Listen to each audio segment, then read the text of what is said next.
শহীদি রক্তের কসম 12 তারিখ আমরা সর্বপ্রথম গণভোটে হাকে জয়যুক্ত করব ইনশাআল্লাহ। বুলেট যুদ্ধকে ব্যালেট যুদ্ধে রূপান্তর করে 12 তারিখ আমরা ওই ভারতে দস্তখত করে আসা লন্ডনের নতুন মুফতিকে জানিয়ে দেব এই বাংলার মাটিতে নতুন করে ভারতীয় আধিপত্যবাদ চলবে না। সংগ্রামী সাথী এবং বন্ধুগণ, আমি গত 2 দিন ধরে কিছু ছবি দেখতে পাচ্ছি।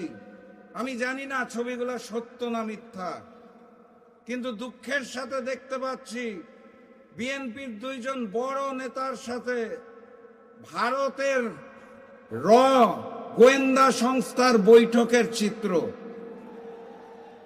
আমি আবারও বলছি, আমি জানি না চিত্রগুলো সত্য নাকি মিথ্যা, কিন্তু বাস্তবতা হচ্ছে বিএনপির বড় বড় নেতারা যেই ভাষায় কথা বলছে, যেই শব্দ প্রয়োগ করছে, এই ভাষা এবং এই শব্দগুলা অতীতে ফ্যাসিস্ট শেখ হাসিনা ব্যবহার করতেন।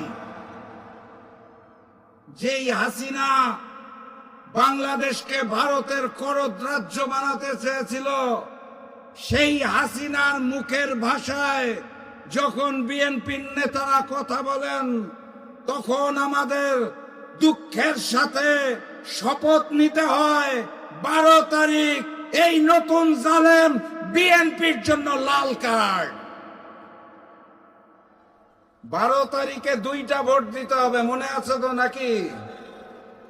প্রথম ভোটের নাম হচ্ছে গণভোট।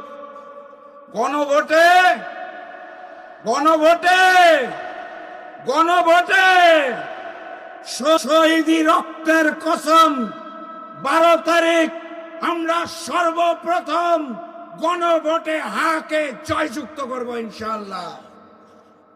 বহু কষ্টে বহুবার আবেদন নিবেদন করার পর জনাব তারেক রহমানের মুখ থেকে গতকাল প্রথমবার হা শব্দটা এসেছে।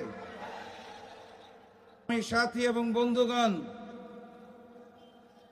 গতকালকে প্রথমবারের মতো লন্ডন থেকে আগত মুফতির মুখে গণভোটে হার পক্ষে একটা লাইন পাওয়া গেছে। বহু কষ্টে মুখ দিয়ে শব্দটা বের করা গেছে।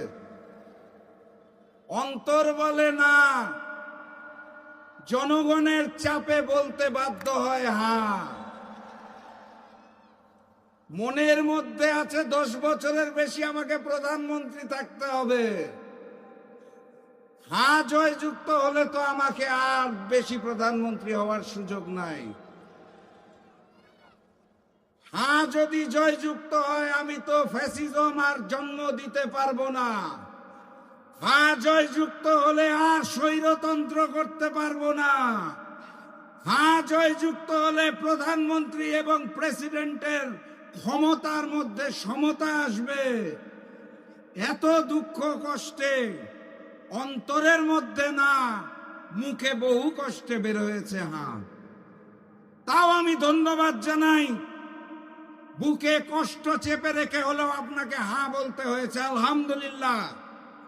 একই সাথে আপনাকে অনুরোধ করি, বুকে কষ্ট চেপে আপনার দলের ওই সন্ত্রাসীদের বলুন, নতুন বাংলাদেশে চাঁদাবাজি চলবে না, রাজধানী চলবে না, মামলা বাণিজ্য চলবে না, আমার মা এবং বোনদের উপরে অত্যাচার চলবে না। এখানে যারা ছাত্র যুবক ভাই আছেন তাদের বলে যেতে চাই, মায়ের ইজ্জতের উপর যদি হাত পড়ে শরীরের শেষ রক্ত থাকা পর্যন্ত প্রতিরোধ করবেন। আর 12 তারিখ এখানের যে 5 প্রতিদ্বন্দ্বী আছে, 3টা দাড়িপাল্লা, 2টা শাপলাকলি, এর বাদে আর কোনো বিজয় শুনতে চাই না। এই আসনগুলোকে বিজয়ী করে আগামী দিনের প্রধানমন্ত্রী ডাক্তার শফিকুর রহমানকে উপহার দিতে হবে। পারবেন আপনারা? দেখা হবে বিজয় ইনশাআল্লাহ। বিজয়ের পথে যাত্রা শুরু, জীবন অথবা মৃত্যু। আসসালামু আলাইকুম।